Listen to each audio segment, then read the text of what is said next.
At the forefront of everyone's minds for the last 2 weeks has been the upcoming by-election. By-elections are a unique and intriguing facet of our political landscape. But what are they?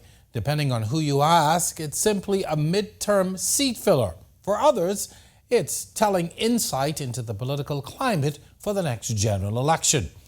We'll decode the process, lay out the historical context, and most importantly, discuss their role in shaping our political future.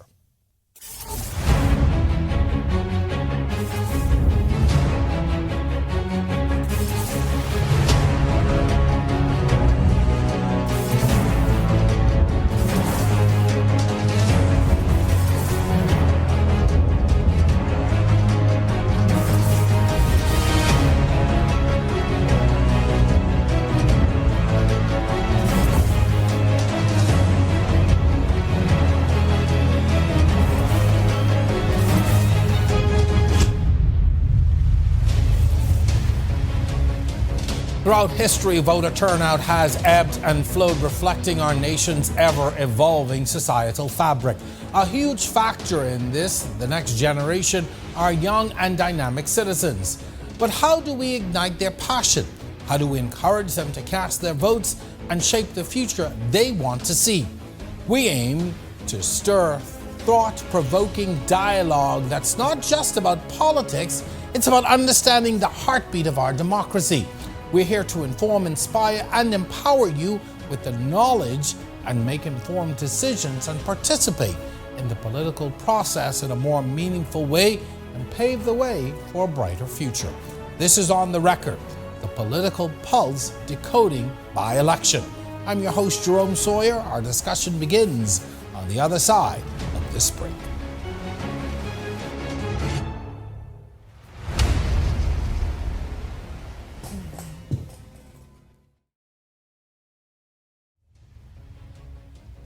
This is On the Record. Welcome back to our show tonight. By definition, a by-election is a special poll that takes place if a seat in the House becomes vacant between one general election and the next.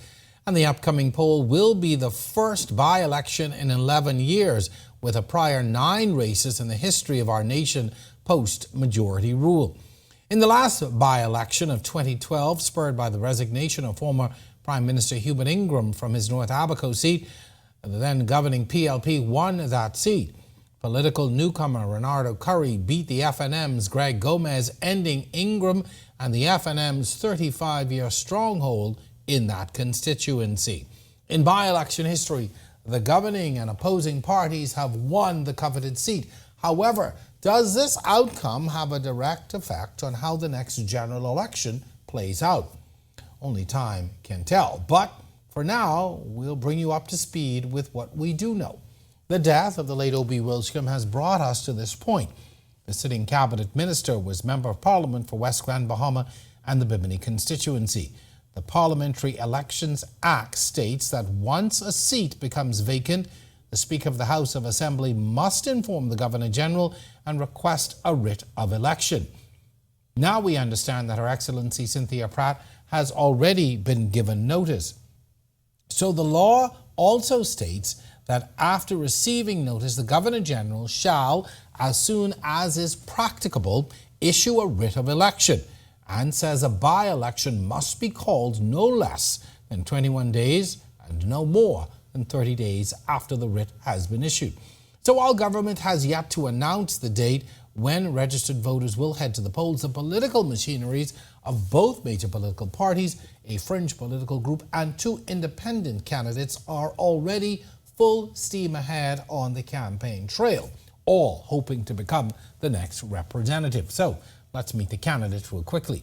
Starting with the governing party, the Progressive Liberal Party names Kingsley Smith. Now to the opposition, the Free National Movement naming Ricardo Grant. Fringe Party Coalition independent leader Lincoln Bain, insisting that he's a son of the soil, takes a look at the claim for that seat in offering himself. Independent candidate Tennille Burrows, as well as independent candidate DeQuan Swain. The stage has been set. Who will emerge victorious? And how does this change our future? We'll come with my first guest right after this break.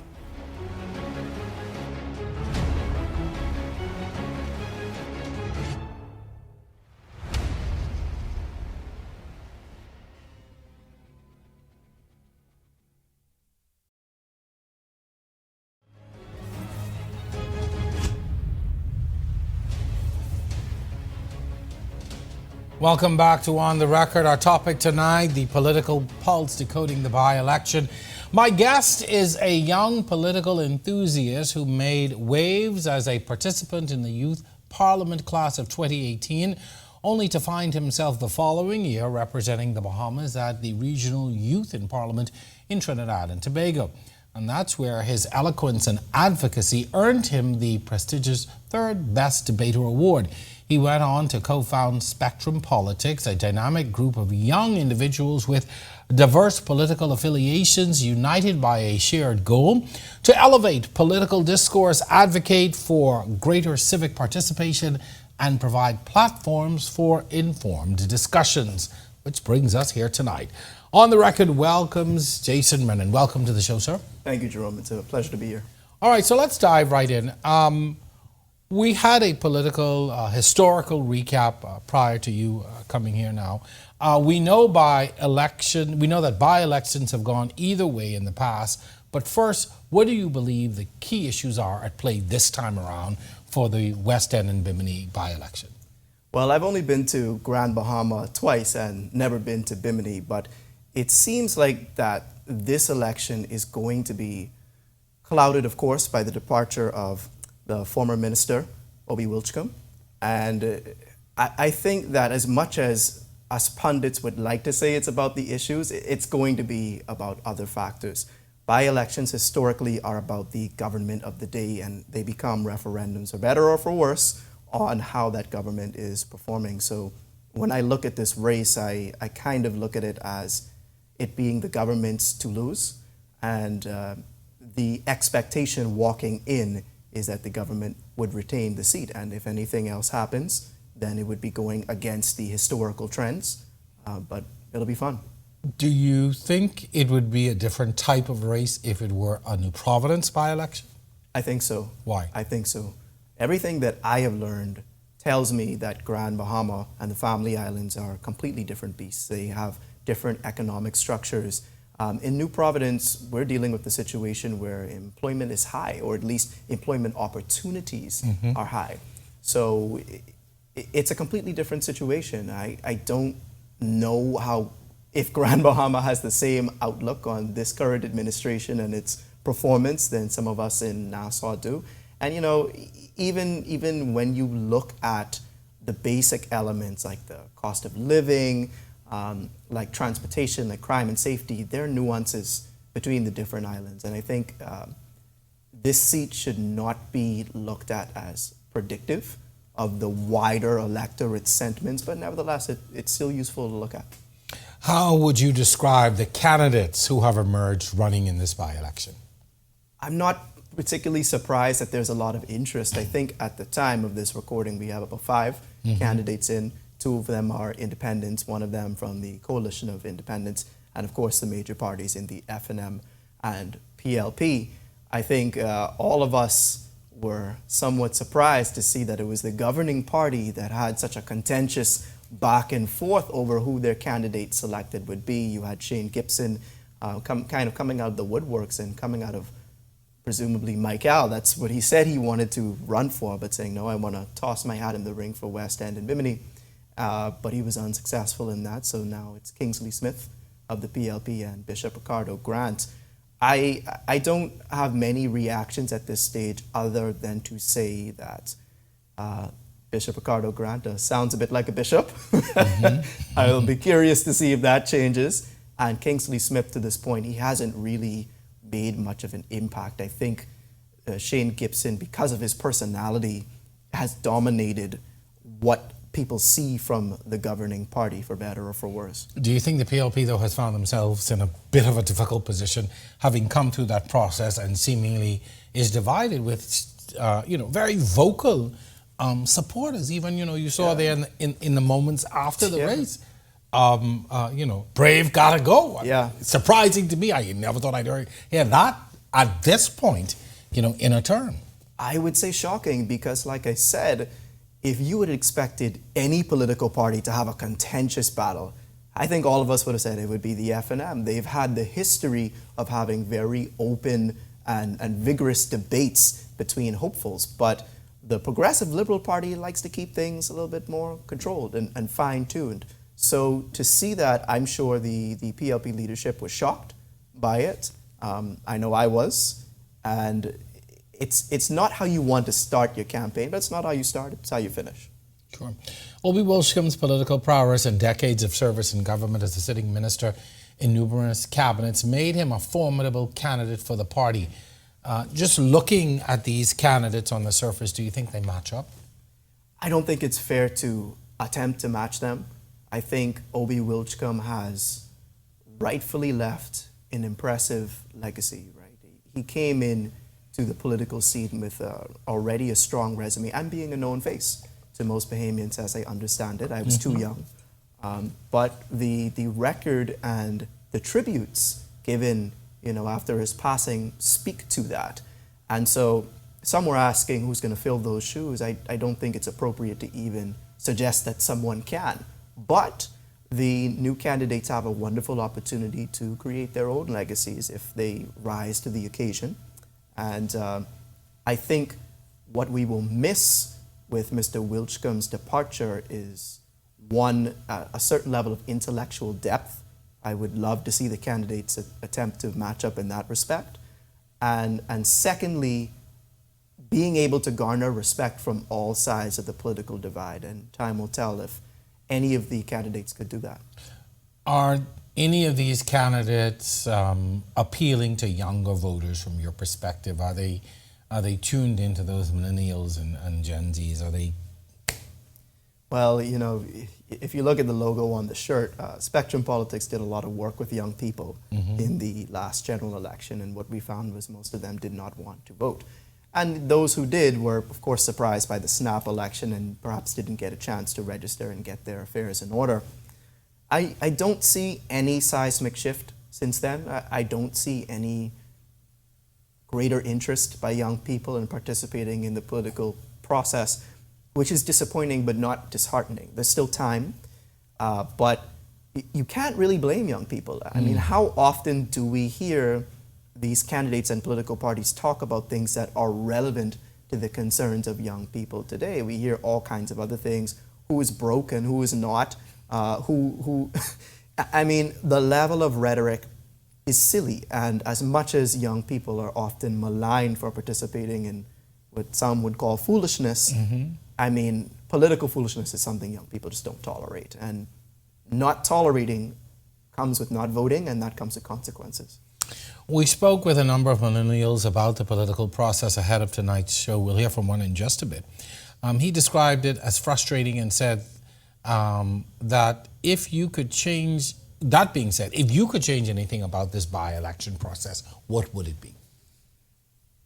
It's a good question, really good question. But I have done my part to share information from the Parliamentary Registration Department, for example, on where you can register and where the centers are, what the hours are.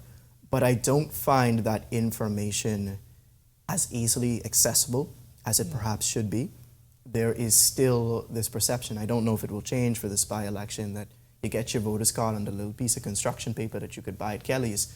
I mean, that doesn't do good for the look of elections in the country. It makes us seem old and antiquated. Archaic. And, I mean, I think that there are a lot of little tweaks you can make on the edges to make this thing more attractive. And one of the ones that comes to mind right now is online voting.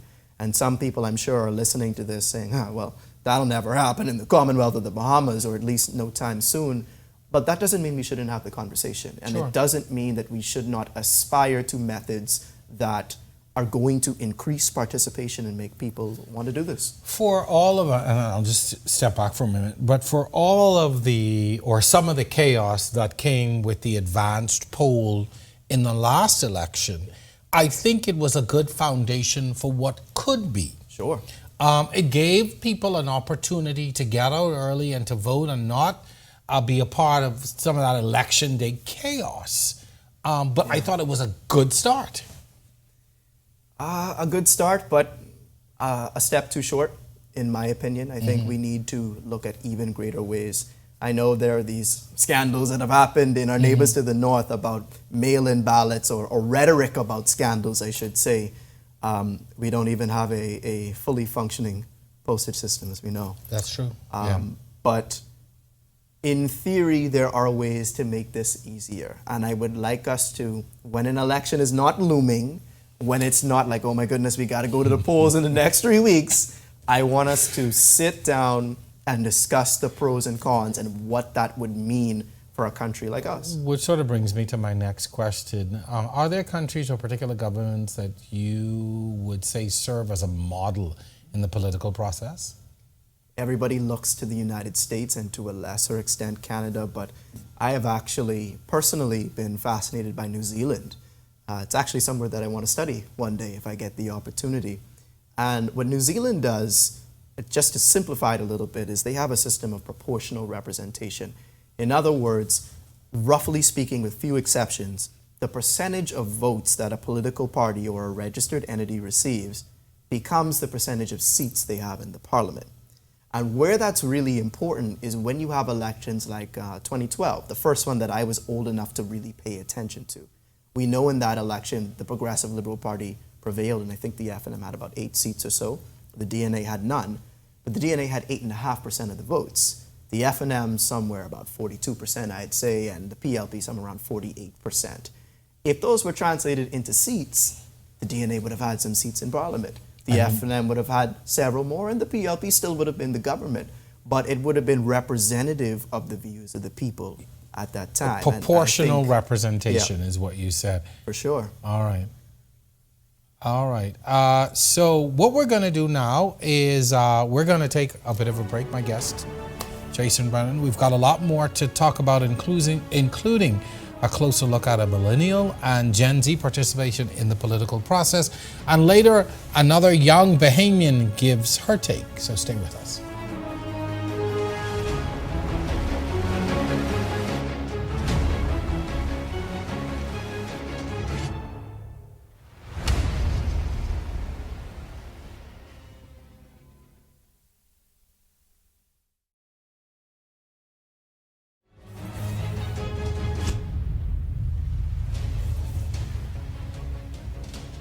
Welcome back to On the Record. Our topic tonight, the political pulse, decoding the by-election.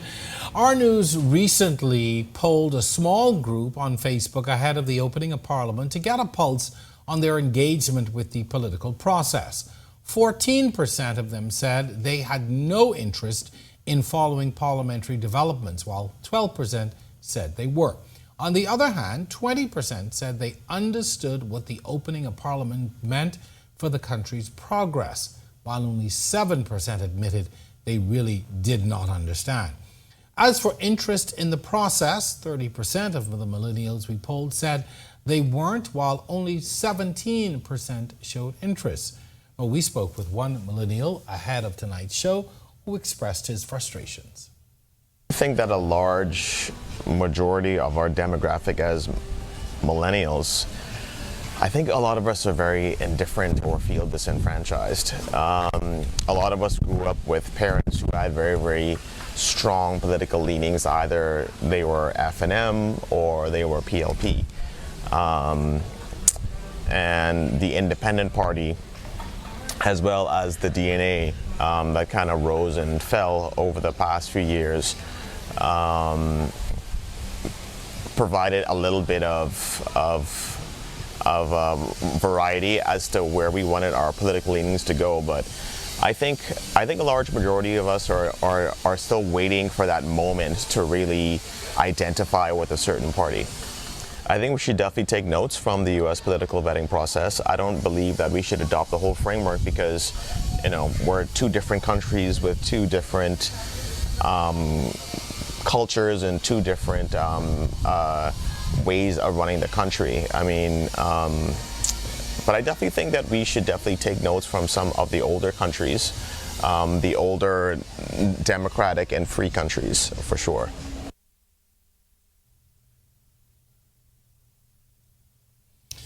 Jason, when you hear those thoughts, you hear the statistics I gave, the sentiments there shared by that millennial, your thoughts, your response?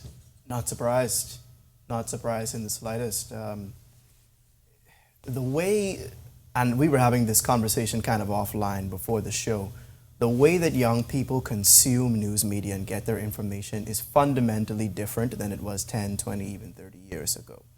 And politics perhaps is most affected, I would argue, by that, because you're catching the sound bites. You're not catching full interviews. You're catching things out of context, the memes, the disinformation that comes from major political campaigns in an attempt to throw mud at someone else. And the net effect is, to the casual observer, it's disinterest. Now, if you're a political savant and you love this kind of stuff, then maybe you're looking at the nuances and you're studying the plans books and whatnot. We had like that. But the average person, no. I think that it's exhausting. And when something appears so overwhelming where you can't determine what's true or false and relevant to you, you tune out. So I'm not surprised. And it's interesting you call it exhausting, even from where we sit as, people who are involved in the day-to-day coverage and dissemination of news. It is exhausting for us. So I can only imagine sometimes what it must be like for the public now that has to sit and absorb a lot of this. I want to ask, has social media really helped with political transparency, or are we just seeing our candidates use the tool to promote rhetoric? I would like to think that the rhetoric was always there. Social media just gives it a different way to live. But, in contrast to some of the things I might have said previously, I think social media has been a positive thing in one very important respect, which is it allows the flow of information, when used appropriately, to be a lot more direct. So again, with Spectrum, we spent a lot of time in the last election just educating people on how to cast a ballot. Something as simple as that, right? That many people who've done this process over and over again in their adult lives, it's not intuitive to a young person. How to register to vote, what it means to register to vote, how you can look at the different plans books, like in one location, and compare on the issues, and then hear people who, like them, were just kind of casual observers talking about that stuff. That, I don't think, would have had the same impact 20 years ago. And social media is responsible for creating bridges if we choose to use them. What I also noticed too, social media is used as a very effective campaigning tool at times to discredit opponents. Yes. I have seen misinformation, disinformation, a clip that is transposed or doesn't give you the full context. I have seen that all but destroy political campaigns. But you know what? It's not unique to social media. Those of us who watch U.S. politics, I was surprised to see in 2004 there was a candidate by the name of Howard Dean running for the Democratic nomination, and he was excited on I think after one of the major caucuses, and he let out this big yell, right? But it kind of came across strange. The microphone picked it up funny, and it was headline news for the rest of the week, and it is now said that ended his campaign because people thought it was funny. They were talking about the scream instead of his performance at that caucus. And so no, I mean, that's nothing new, but I do think you don't have a layer of protection in the way that you may have had before, where you can have a news media say, well, is this fundamentally accurate in the first place? And if it's not, they wouldn't run it, hopefully. But these days, social media a bad has actor can just no such filter. That. Yeah. Yes. Yeah. We saw social media and digital campaigning play a major role in the last two elections. Do you think this by-election will be driven much the same way, especially when it comes to appealing to those younger voters and getting them out to vote? Well, I hope so, but I wonder if the fact that, again, this is a family island constituency will kind of bring back some of the more old school methods of campaigning. If it was in New Providence, I think things would be a little bit different, but we'll have to wait and see. I expect very shortly to go onto YouTube, to go onto any website and start seeing ads from political candidates, and that is a trend of the 21st century. But I think time will tell. I don't think that the major parties are really motivated to try anything new, I think you're going to have the consultant class telling you, no, man, you got to knock on the doors, you got to print the booklet. I will say this much, an experience tells me, just from covering these by-elections, especially in the Family Islands, it is an event. In communities where not much happens, these rallies and gatherings, they are social events. And people, they're going to be looking forward to it. They're going to go out and they're going to come out because it's something to do. Yeah, So I can see it. Yeah. Well, as the campaigning heats up, the PLP launching its candidate in a church service in Holmes Rock, Grand Bahama, just last night. A date for the upcoming by-election is expected to come soon. In the meantime, the Parliamentary Registration Department still urging non-registered voters to register now. Over the last few weeks, there have been more than 150 new registrations and over 50 transfers in the West Grand Bahama and Bimini constituency as residents gear up to select their new Member of Parliament. Acting Parliamentary Commissioner Arthur Taylor. We foresee when people announce the nominations, who are going to be nominating or who they are proposing to put up for nomination, and when the parties get on the ground and start campaigning. Then we expect to see everything amp up a bit. It has started already, I think, over the past 2 days.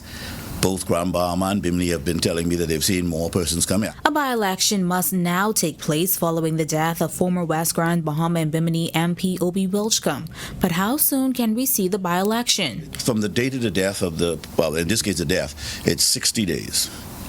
So the 25th of September, I think, roughly is the date, and that would give us averaging about 25th of November. By then, we're looking at it done. And when the writ is read, we have anywhere from 21 to 30 days to have the election. Now, there were 5,682 voters registered in the West Grand Bahama and Bimini constituency in the 2021 general election. Today, he says the department will undergo a scrutiny process to find those registered voters. Once we have the register, a list of them, we go and find all of them. While the day of the by-election is still a mystery, voters are encouraged to register now. If you live in that constituency, are registered to vote, and are in possession of your purple voter's card, he says you do not have to register again. If you are a registered voter and have moved into the West Grand Bahama and Bimini constituency and have resided there for more than 3 months, you are eligible to transfer the vote in that constituency. And that, particularly in Bimini, relates to those persons who would have gone down to work at the various resorts on the island. All right, so obviously within the Parliamentary Registration Department, they are readying themselves for this election. One of the things that we saw there in the video, the purple registration, the purple voters cards. Again, I look at that and I think 20 years behind. Yeah, maybe more. Yeah.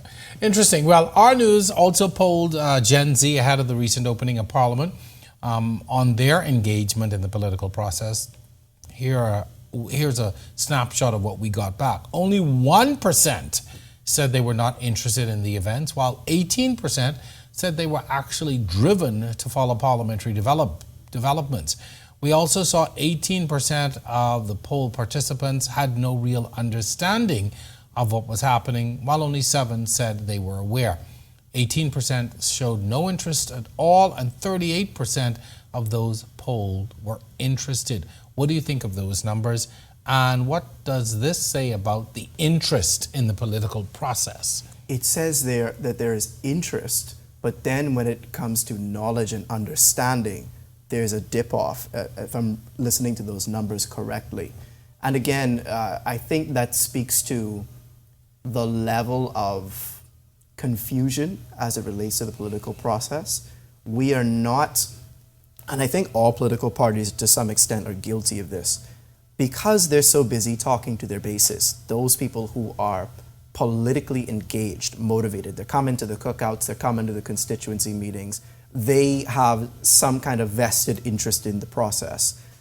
Political parties don't find a need to talk to swing voters and the people on the edges who don't have that same level of attention span, patience, whatever you want to call it, until it's election time. And so you've got people who want to contribute positively to the country and make informed decisions, but it's like, wait a minute, when you could talk to me. And I feel that way a lot of the times, and it's something I hear from young people a lot. Interesting. How, though, do we get Gen Z and millennials to engage in a more meaningful way in our political process? I know they see it. Yeah. And sometimes, I have young nephews who live with me, and I hear them say things, and I'm like, well, how do you all know that? Because I never think that they're paying attention to anything. And sometimes I hear them speak, or they have a conversation, not realizing I'm listening. And I realize, well, they do know what's going on, but that level of engagement is just not there. How do we get them engaged? That's such a good question, and it's hard. I mean, these are weighty issues, at least when you're talking about them correctly. How do you break down the economy to someone who's just finishing high school? It's hard. But nevertheless, I think it falls upon leadership to try. That's the thing. If you are only saying, well, we'll let the youth branch handle it. I don't think that is a good enough response, and we should challenge all political parties to do more. There need to be specific outreach mechanisms. Town halls are a must, but young people don't always want to be talked at. They want people to hear them. So you got to meet them where they're at. And sometimes that means I'm not coming with my political colors, with my rally card saying vote for me. I'm here to listen. And I think, to be quite honest, we have an opportunity to engage young people on some real issues out there. For instance, I know there's a discussion about whether we're going to go back and discuss or whether the government is going to review the law on abortion, the legalization of cannabis.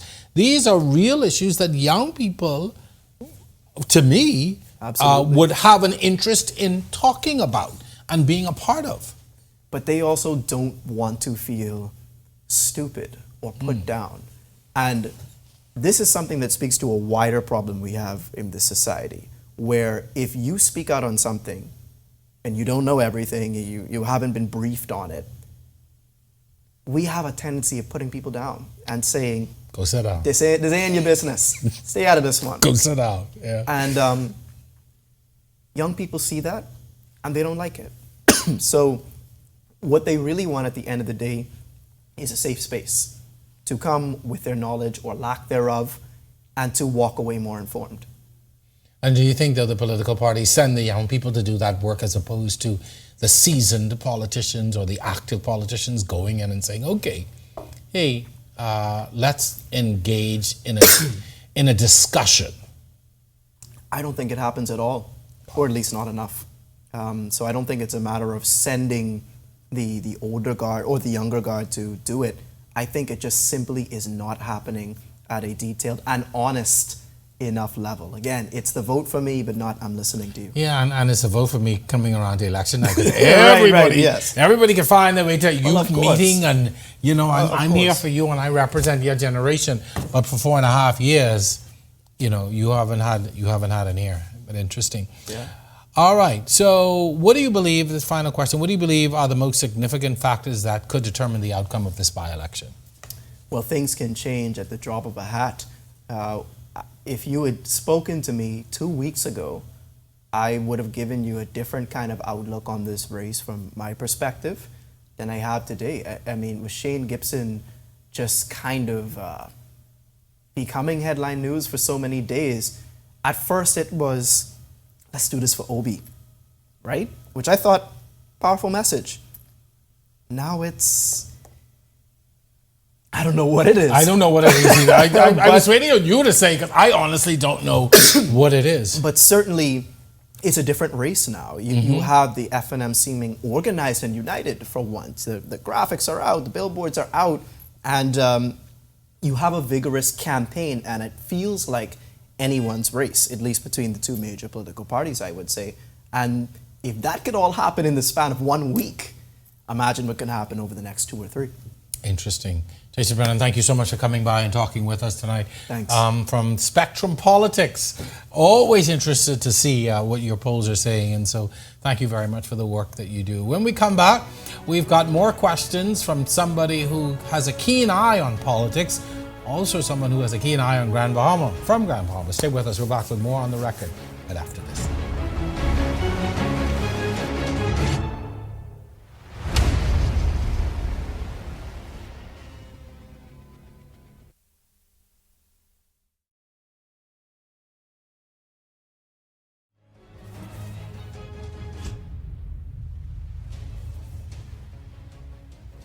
And we are back. My next guest is a native of Grand Bahama.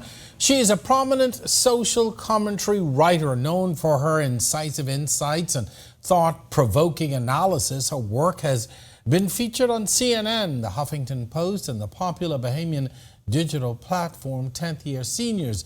With a profound understanding of the country's rich history and culture. Just weeks before the country's Golden Jubilee, she captivated the nation's attention with her Bahamian citizenship test. She ignited a national fervor, positioning herself as a torchbearer for a new era of critical cultural reflection. On the Record welcomes Ashley Sean Roll. Welcome to On the Record. Thank you so much for having me. All right, so let's dive right into our discussion here. Struggling economically for years, we've seen numerous developments on Grand Bahama, Carnival, Grand Lucaya. Could action or inaction on these projects sway voters' decision leading up to the by-election? Is that even a factor at this point? I think yes and no, right? So I think you have some voters that are looking at what are the what are the updates on the ground? How have I been benefiting so far? But in a big way, I genuinely feel as if we've kind of lost the plot a little bit. So this by-election isn't as a result of someone had to step down or someone was pushed away. We've literally lost an icon, right? And I really think at the heart of it, this by-election is about how do we fill the shoes of someone that meant so much to a community. So I think as we're going into this by-election, the way we're going to get people to the polls, I don't necessarily think it's going to be just about the updates on the island or just the economic status of certain people on the island, and that is a factor. I think what's going to drive people to the polling stations to vote in this specific by-election is going to be one singular person. How does this person move me? Does this person best represent me? And how does this person live up to the icon that we just lost? So it really comes down to personality. I believe so. Personality, intent. How does one present themselves to the cause? Like, I feel as if West End and Bimini is that it's a constituency that's just so, I don't even want to say niche. It just represents the ideals of so many small towns. It's when someone is being genuine, who is just coming around when they need something. Mm-hmm. So when you look at the candidates, who has been on the ground? Who's been on the ground beforehand? Who has done what in this area beforehand? Do we know you? What are your intentions with my love? I know it's your people, Yeah. Where's your heart at? Yeah, most definitely. So, what do you believe are the key challenges and opportunities for the candidates and their campaigns? West End has a very beautiful history, and West End has a beautiful history. And if we have a candidate that can properly lay out their exact plans for such a, when you think about, between rum running and fishing, and we have met people like Bonefish Foley that were in West End, and they created the foundation of such a. It's just the history of the Bahamas, right? It has an amazing history when you think back even to the days of the Jack Tar and the Jack Tar Hotel and what the community was. And exactly. There are lots of things like you said. But, again, if you say that people really are going to be looking at personality, is that sort of tied to what vision you think they can possibly craft for the community? And then what about Bimini? We're talking about West End, but what about Bimini? I believe so. And it's also, Bimini has a history of being Biminites are very to themselves. Bimini is a self-fulfilling, very isolated. They love their people. They like visitors. Go back home when you finish. No. So it's really going to be about who speaks to what it is that they want. I know that a lot of West Enders want more. They want more tourism dollars. They want more people that are coming in to fish. They get a lot of their big money from fishing tours. So how are we going to get people that come in?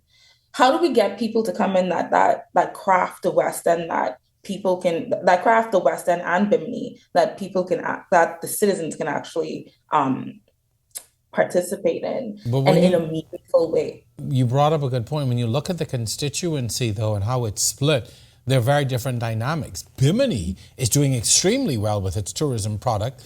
It has Resorts World. It has a very vibrant, and has always had a very vibrant tourist product, and is doing very well in that respect. Not so much, though, on the West End side. So very different dynamics even within the constituency. Very different. So you're gonna need someone that can speak to both worlds. We saw social media and digital campaigning play a major part in the last two elections. Do you think this by-election will be driven by the same, especially when it comes to appealing to those younger voters? Oh, for sure. I don't see a world where social media, for better or worse, is not going to play an integral role in any election campaign.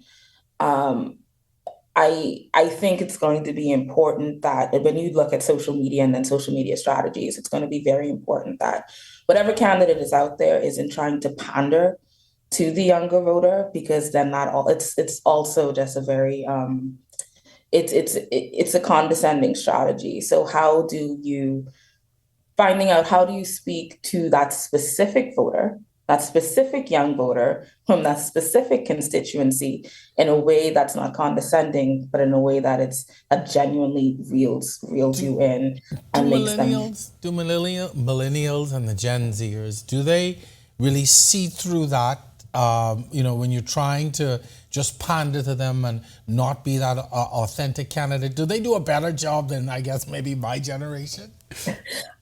I think so, and I'd also like to say though that the oldest millennial is 45. Like I'm completely out of that. Yeah, so the That was oldest a reality check. Yes. No, so the oldest millennial is 45 and the oldest Gen Zer is 25, right? So what we really need to be doing is focusing on Generation Alpha. And that generation, the oldest of them is 13. They're going to be going to the polls soon, right? But to answer that question, millennials and Gen Z more than millennials actually can see through that. They're very much so. I see what you're trying to do. I see you trying to do your little TikTok. And then they say, "I see you." I see you. I see you. I see you. I see what you're trying to. I see what you're trying to put down, but I'm picking it up. And I think the challenge, though, that I see with the established political parties is that you have an older generation that is driving the campaign in some instances. So you still have these political experts, or you have these political consultants who don't necessarily represent those generations who are driving the campaign. No, you're very much so. You're very much so right. And so I think it's really just going to be about how do you find that balance, right? Because most Gen Zers and millennials aren't even on Facebook anymore, and Facebook is quite possibly the largest. I believe in one of the last surveys, Facebook is the largest platform that Bahamians of a certain age use. But you won't, the people that you're trying to speak to and you're talking to, they're on Twitter, they're on TikTok, not necessarily Instagram because it's mostly for show. But the conversations that you really want to have with them, it's not on Facebook. And that's really interesting because I've said it on the show all the time. Like my Nephews tell me Facebook for old people, they and here I am thinking I'm hip on Instagram, but the conversation really for those voters are on Twitter and TikTok. But then how do you, and this is what always gets me, for me, TikTok is entertainment. Let's look at it that way. Twitter is very, very ruthless. To me, you've got to have a very, very strong shoulders to be on Twitter. But how do you take that campaign to those platforms? Because for me, like I said, TikTok is entertainment. I'm on it, but I watch it purely for entertainment. I actually think it's easy to head onto Twitter, and here's why. You're gonna find it difficult to head onto Twitter and send your message out if you don't have a voice. You know exactly. I find it easy to go and tweet something because I know who I am. I know what my voice is. I know what it is that I want to say. I have a very concise idea of what it is that I want to say. But when you put some people who are trying to spread a message on a Twitter platform, you start to see the wall. You start to see the foundations of their own campaigns and their own processes break down a bit. I think it's difficult when you don't know who you are, when you don't know what your voice is, or what your ideals and your morals are. Where's your moral compass? What are the things? What's your stance? When you're very confused about all of those things, it's a recipe for disaster. Interesting. Again, when we look at our campaign process, I always wonder, our campaigning process, do we have the right people in these camps who are helping to direct and craft the messages for these various platforms? Because, knowing what I know sometimes of the campaign machinery, again, it's a very old school approach sometimes in a modern world. Do you find that, or do you think that may be a problem for some candidates when you're talking about getting to voters on those platforms? Because going on a stage, going on a stage at a rally with a speech, which is already the direction I see a lot of these campaigns are going to the rally, getting the people out, you've got your leader, you've got some other people who are setting it up, and then the candidate comes with a great rousing speech and, let's do it for Obi and let's do this.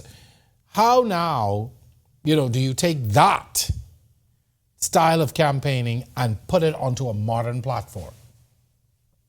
To be honest with you, Jerome, I think that we're still figuring it out. I know people from various camps that have very much so been trying, and then some are very successful at it. And I look at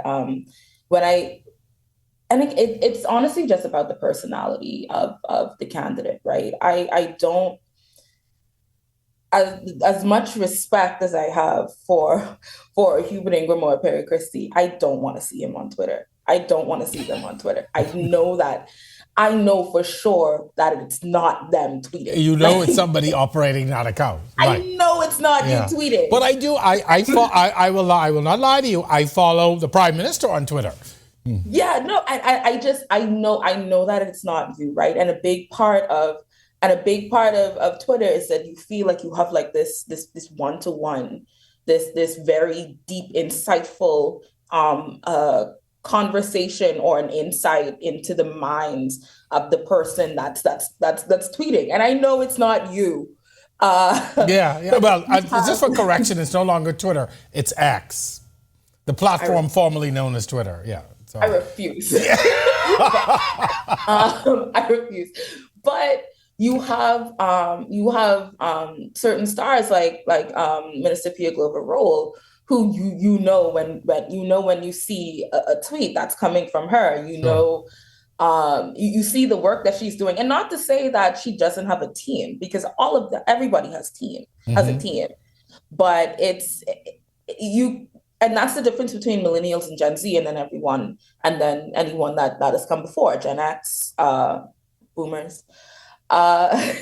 You can tell that this is who's speaking. I have like an insight into what she's saying right now. So I'm not sure what the transition from each space looks like. But I think so far we have stars that have really started to make their mark and engage with the demographic that's coming up, and it's going to shape the future of Bahamas. Finally, we're just about out of time. Final question. Do you believe that Gen Zs and millennials are really concerned about the direction of our country?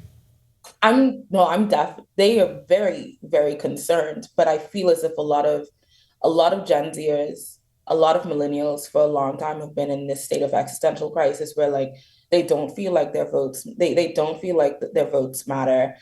But they care, and you see that in the projects that they engage in. I see you just had Jace, on previously from Spectrum. He's just a small insight into the mindset of a lot of younger Bahamians, and just younger Bahamians that are trying to change the country in different ways. Some of them don't feel as if they have to go out and vote to make that difference, but they do care about what's happening in the country. A lot of them just feel like they're lost as to how to make that difference happen. I agree with you. I think there are a lot of young people out there who are doing some great things, and I always encourage them. It's not just about getting into politics. Sometimes it's just about advocating and building advocacy groups and going out there and having a voice and fighting for what you want, for that change. Change does not always have to happen within the halls of Parliament. We all can be a part of that change. Ashley, thank you so much for taking time out and having this discussion with me. We appreciate it. Next time you got to be in studio, okay? Thank you so much. I will love that. Thank you so much, and take care. Well, tonight's discussion about the by-election and its implications while engaging millennials and Gen Z has shed light on the importance of these generations in shaping our political landscape. It's evident that the future of our democracy lies in their hands. Their voices matter, and their involvement is crucial for a vibrant and inclusive political system. So, let us encourage more young people to participate, stay informed, and exercise their right to vote, ensuring that the values and priorities of the younger generations are well represented in the decisions that shape our collective future. Tune in next time as we continue to explore the issues that directly affect you. Once again, I'm your host, Jerome Sawyer. See you next time on The Record.